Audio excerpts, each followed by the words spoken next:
Olá, eu sou o aluno Pedro Rocha de Cavalcante, da Universidade Federal do Rio Grande do Norte. Sou estudante de Ciência e Tecnologia e esta é a nossa segunda avaliação de Lógica e Programação. Primeiramente, a nossa atividade pedia para que criássemos inicialmente o menu do nosso jogo. E esse menu deveria contemplar duas etapas. A primeira etapa, a criação de uma descrição para este menu, para o nosso jogo. Então, eis aqui a primeira etapa. No jogo que eu criei, o material das coisas, eu escolhi a habilidade EF02CI02 da matéria de Ciências do segundo ano do Fundamental 1. Essa habilidade diz que deve-se propor o uso de diferentes materiais para a construção de objetos de uso cotidiano, tendo em vista algumas propriedades desses materiais, como a flexibilidade, a dureza, a transparência e etc. Eu escolhi esta habilidade e assim criei o jogo, o material das coisas, que ainda está na sua forma inicial, apenas no seu menu. Então, de acordo com a Colab Educ, eu criei o seu resumo e a sua descrição, que contemplam esta habilidade.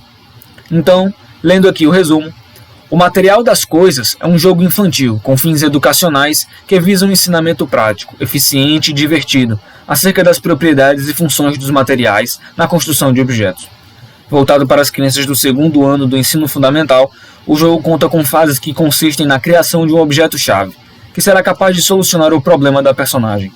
Assim, a personagem chega em um local com diversos materiais disponíveis e deve escolher os materiais certos para a confecção do objeto-chave, que, se tiver sido construído com os materiais certos, cumprirá o papel de solucionar a problemática da personagem e levará a criança para as próximas fases e o seu futuro sucesso.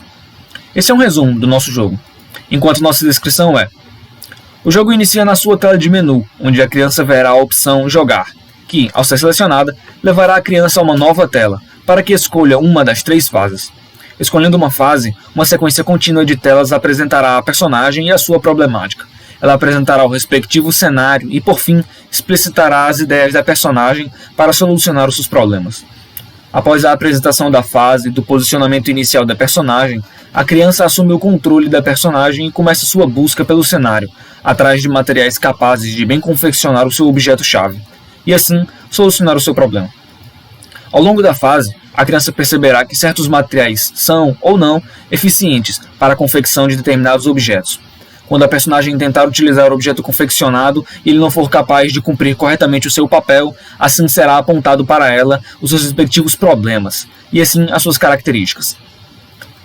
Ao longo do jogo, a personagem comenta e apresenta os materiais, suas capacidades e suas utilidades, enquanto faz a criança pensar e entender tais habilidades. Esta é a descrição do nosso jogo conforme a Colab Educ, contemplando a nossa habilidade. Esta é a primeira etapa da nossa atividade, enquanto a nossa segunda etapa nos diz a respeito e nos pede para darmos uma melhor observada no código do nosso jogo. Indo aqui para o P5JS Editor, este é o código do nosso jogo. E dando uma olhada mais a fundo nele, deixa eu apenas iniciar aqui. Dando uma olhada mais a fundo em cada uma das linhas do código, nós iremos analisar como o nosso jogo foi construído. Primeiramente, o nosso jogo começa elaborando 3 primeiras variáveis. A variável da tela, que dirá em qual tela se encontra atualmente nosso jogo. Conforme o valor da tela se altera, outras telas serão exibidas. E o valor da variável x1 e y1, que serão as posições iniciais da personagem no eixo x e no eixo y. Depois disso, o nosso código cria variáveis respectivas às imagens. A variável Pedro, orientador, fase 1 e personagem condizem as imagens que serão carregadas na nossa função preload. Na função preload, nosso código carrega previamente algumas imagens. Pedro, ele carregará a imagem programador.jpng e essa imagem será o meu rosto, dentro dos créditos. A variável orientador carregará a imagem orientador.jpg. Essa imagem será a imagem do nosso orientador, que acompanha o nosso jogo. A variável fase 1 carregará a imagem da primeira fase. E a variável personagem carregará a imagem da nossa personagem. Essa é a nossa função preload, ela carrega essas imagens previamente, antes do próprio jogo ter sido executado. Então, começando a primeira parte do nosso jogo, é o setup. O nosso código elabora primeiramente um Canva, uma área de trabalho, que terá as dimensões 600 por 500, com o comando create canvas. com esse Canva criado, nós podemos trabalhar dentro dessa região delimitada. E assim, o nosso código propriamente começa. Inicialmente, o nosso código é dividido em várias regiões. A região da tela 1, a região da tela 2, a região da tela 3, a região da tela 4 e a região da tela 11. Cada uma dessas regiões executa e opera com códigos e programas diferentes, respectivas à sua tela. Na tela 1, será mostrado o menu. Entrando mais a fundo, nosso código funciona assim, quando a tela for igual a 1. A nossa variável tela ela começa no valor 1, então o nosso jogo começa no nosso menu, que é a tela 1. Assim que ele começa, ele limpa quaisquer coisas dentro do canvas, e depois executa esse código. Essa região de códigos aqui será responsável pela detecção da posição do mouse dentro do Canva. E, dependendo da posição específica do mouse, ela criará retângulos ou encherá esses retângulos com cores, que será responsável pela orientação do nosso mouse ao longo das várias abas, como jogar, instruções e créditos. Dando uma olhada nesse primeiro exemplo aqui, nosso comando diz que se a posição do nosso mouse em X estiver dentro deste intervalo e a posição do nosso mouse Y estiver dentro deste intervalo, o retângulo especificado por estas coordenadas será preenchido com esta cor. Se a posição do nosso mouse não estiver dentro dessas respectivas coordenadas, um retângulo será formado sem bordas e sem cor. Isso se repete para várias posições, como posições específicas do jogar, das instruções e dos créditos. Indo aqui para o nosso jogo, nós podemos ver que quando eu passo o mouse em cima de jogar, a cor do retângulo muda. E quando eu tiro, a cor do retângulo muda também. Isso é um código feito para rastrear e perceber a posição do mouse, para que fique mais dinâmico a noção da posição do mouse em cima de cada respectiva operação, de jogar, instruções e créditos. Visto isso, deixe-me apenas cancelar aqui. Visto isso, e depois disso, o nosso código ele verifica novamente o mouse. Dessa vez não a sua posição, mas se ele foi apertado. Com este código, o nosso mouse verifica se o nosso comando, verifica se o mouse foi pressionado. Se o mouse tiver sido pressionado, ele verificará a posição ao qual foi pressionado. E dependendo desta posição, ele mudará o valor da nossa variável tela, que mudará a nossa tela. Por exemplo, nesta primeira parte, se o nosso mouse for pressionado e se o nosso mouse estiver dentro dessas respectivas coordenadas x e y, que equivalem à opção jogar, se quando o nosso mouse for pressionado ele estiver dentro dessa região, a nossa variável tela mudará para a tela 2. Por exemplo, se eu clicar dentro dessa região definida pelo comando, nós iremos para a tela igual a 2, não mais a tela igual a 1, que é o menu. Se eu clicar aqui, nós fomos para a tela 2, a tela das fases. Deixa-me voltar. E este mesmo código se repetirá para as opções de instrução e créditos. Deixa-me fechar aqui. Enfim, depois de elaborar, depois do nosso código ter uma noção de onde está a posição do mouse e o que fazer baseado na posição, ele perceberá também quando o mouse foi pressionado e notará onde foi pressionado, para que varie o valor da tela, de acordo com a opção que nós clicarmos, jogar, instruções ou créditos. Por fim, o resto da nossa tela 1 é justamente as coisas escritas. Ele cria um background de cor azulado, como vocês podem ver, e ele também cria vários textos. Cada uma desses comandos cria um texto. Este primeiro, por exemplo, cria o texto que é o título do nosso jogo, o material das coisas. Nessa segunda, cria o texto jogar. Nessa terceira, cria o texto instruções. E nessa quarta, o texto créditos. Cada um desses blocos aqui cria um texto e define a sua posição, como também a cor dos seus dígitos. Por exemplo, nesta primeira parte, que definirá o título, ele verifica um tamanho para o título, que será o tamanho de 50, e ele dirá a cor dessa nossa caixa de texto, que será uma cor amarelada. E por fim, ele explicita qual será o texto digitado e a sua respectiva posição nas coordenadas x e y. E assim, ele cria, por exemplo, como diz o texto, o material das coisas, o nosso título, o material das coisas, com o tamanho do texto que ele definiu e com as cores que ele definiu, nas posições também definidas. Isso repetirá para cada texto, para cada caixa de texto digitada. E essa é a nossa tela 1, o nosso menu. Como vocês podem ver, tudo isso foi digitado e é visível na nossa tela 1. E eles também respondem conforme a posição do mouse e o clique do mouse, como já foi definido ali em cima. Indo primeiramente para a nossa tela 3, antes da tela 2, que é a nossa tela de instruções, a nossa tela 3 começa assim. Quando a nossa tela for igual a 3, o que significa que a posição do nosso mouse, conforme a tela 1, está dentro da região das instruções e foi pressionado dentro dessa região, nossa tela será a variável 3 agora, valerá 3. E com a sua variável valendo 3, ela executará a tela das instruções. Começando, ela limpa tudo o que havia na tela 1 e joga para a tela 3, e assim cria novamente um background azulado. E verifica, mais uma vez, a posição do nosso mouse. Neste comando aqui, assim como das outras vezes, ele verifica a posição do nosso mouse. Se nossa posição do mouse estiver em um determinado espaço, aquele determinado espaço será colorido com uma cor azul.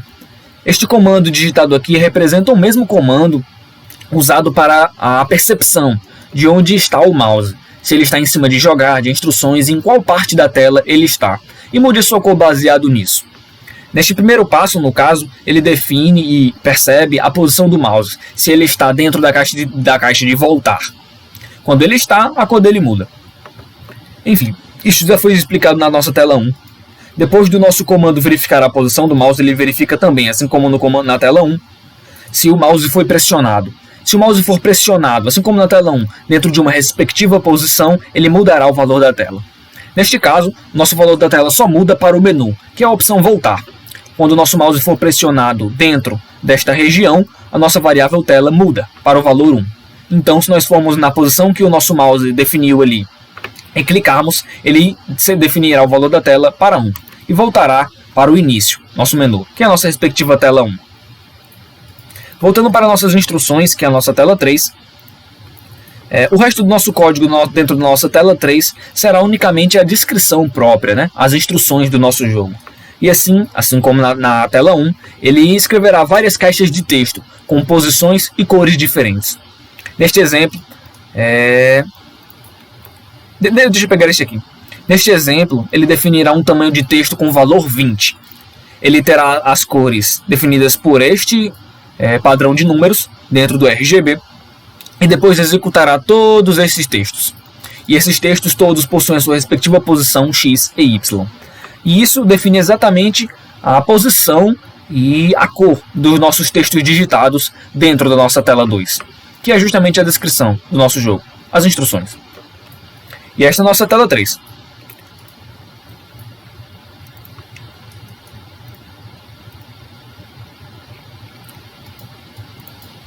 Indo dessa vez para a nossa tela 4, se voltarmos aqui para a tela 1, indo para a nossa tela 4, nossa tela 4 é justamente os créditos. Se o valor da tela for 4, como diz aqui em cima, que significa que o nosso mouse foi clicado dentro da região dos créditos, assim que clicarmos, o valor da tela será igual a 4.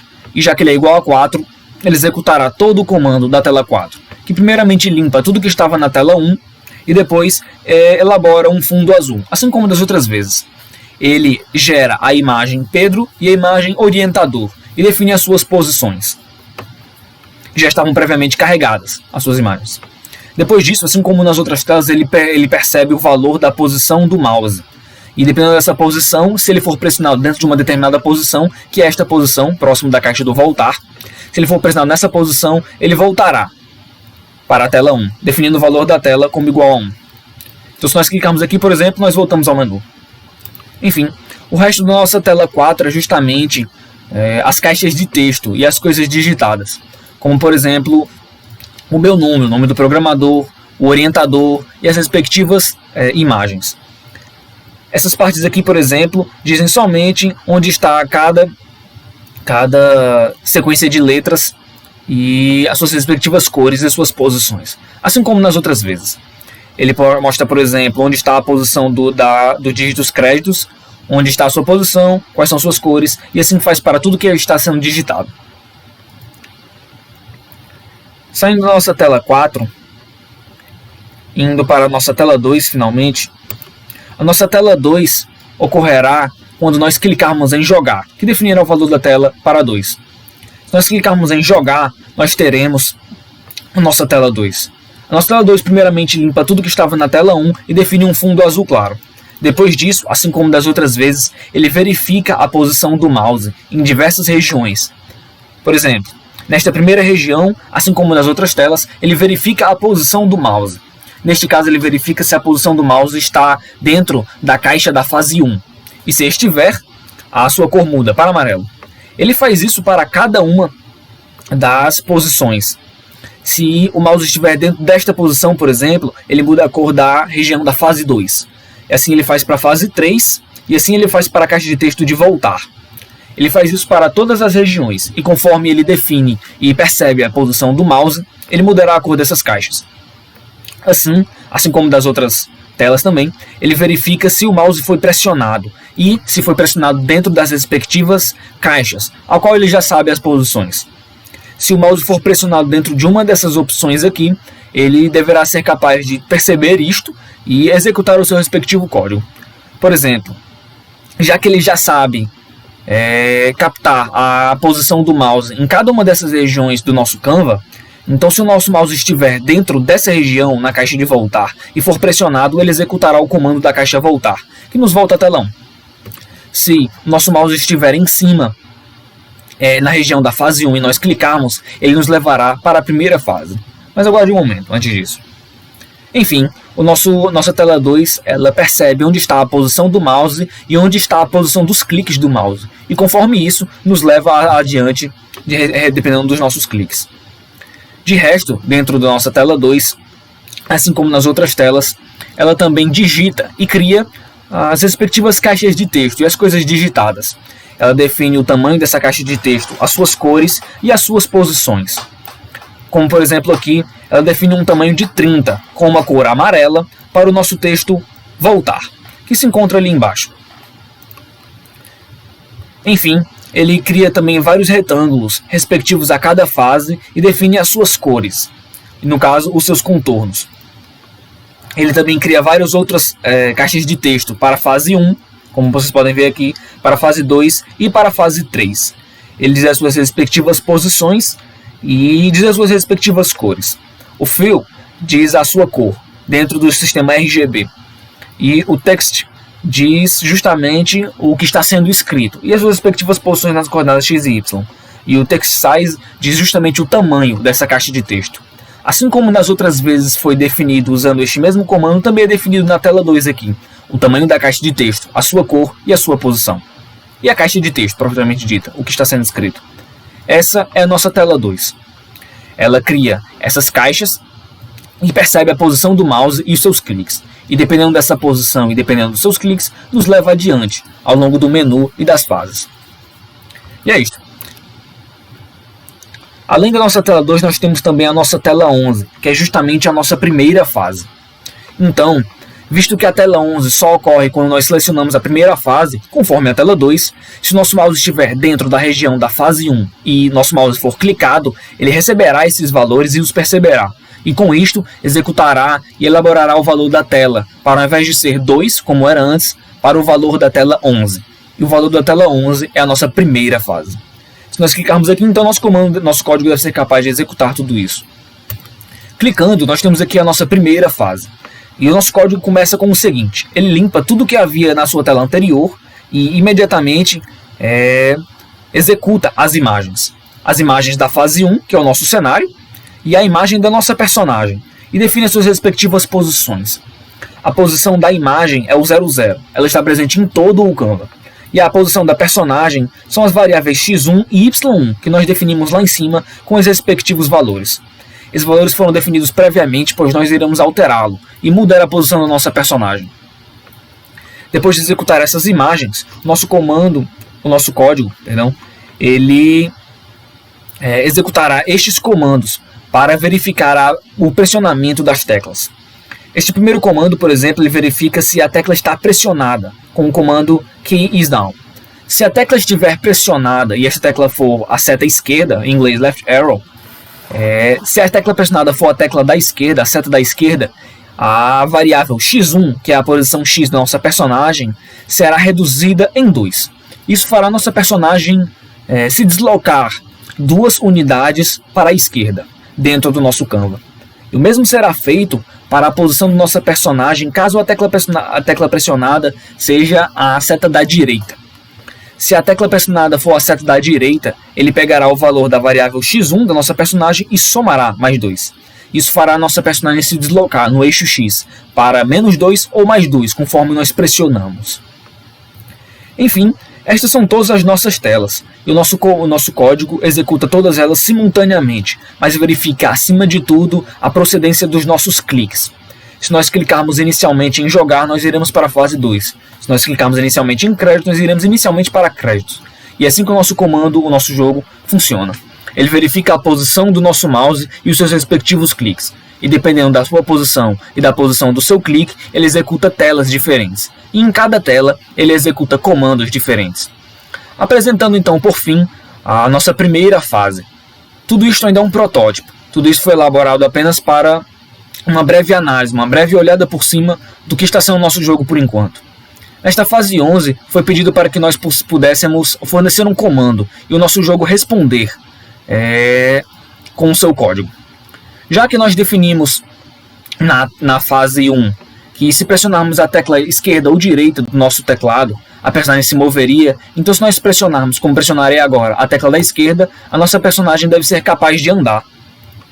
E assim, o nosso jogo recebe os valores também do teclado que nós teclamos.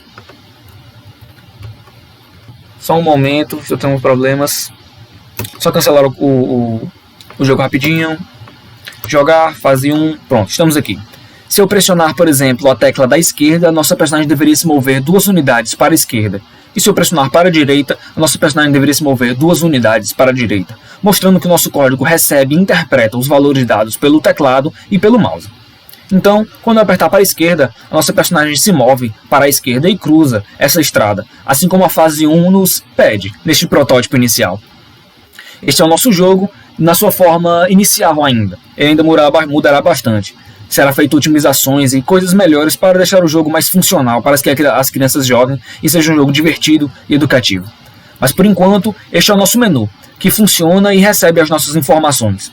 Ele interpreta a posição dos nossos cliques e os dígitos dos nossos teclados.